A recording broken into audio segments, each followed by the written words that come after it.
160 years ago today, at around 6 a.m., surprised and delighted Federal troops wandered into the abandoned defenses at Yorktown. The rebel troops were gone, but they had left behind something deadly, innovative, and wholly unexpected.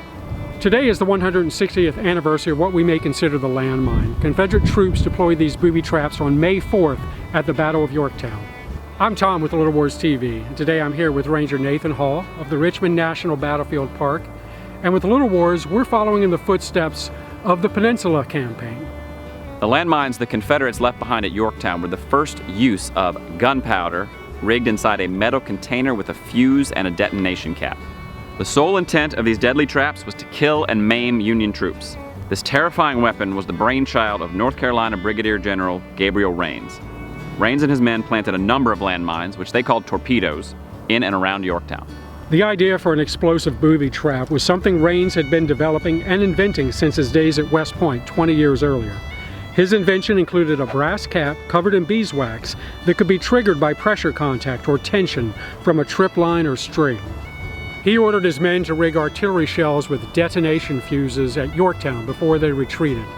This was something very innovative and forward-thinking. But it was also deeply controversial and raised troubling ethical questions. A handful of Union troops were wounded by the torpedoes on May 4th, but mostly the mines just inspired fear and horror. General McClellan provided this statement to the New York Herald.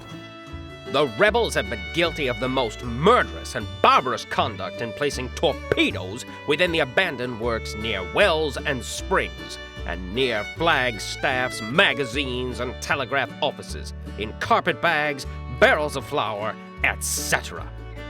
It didn't take long for McClellan to force rebel prisoners to go in and attempt to disarm the mines. Military and political leaders in the North loudly condemned the introduction of landmines and terror weapons. Even Confederate leaders were troubled. General Magruder had authorized Rains to use the torpedoes at Yorktown, but Generals Johnston and Longstreet openly condemned their use. The debate eventually landed at the feet of the Confederate Secretary of War, who found a suitable compromise. Confederate military leaders quietly agreed to stop production of the mines, but they eagerly assigned General Rains to the production and development of naval mines. Somehow, the use of mines in the water to destroy ships didn't seem as morally repugnant at the time. But there can be little doubt that today, May 4th, changed the nature of warfare forever. The genie was out of the bottle, and landmines would grow into a plague that saw use in all future wars to come. Join us tomorrow, May 5th, as Little Wars TV continues the march up the peninsula. We'll arrive at the old colonial capital at Williamsburg. There, Confederate and Union armies will meet in the first major battle of the campaign.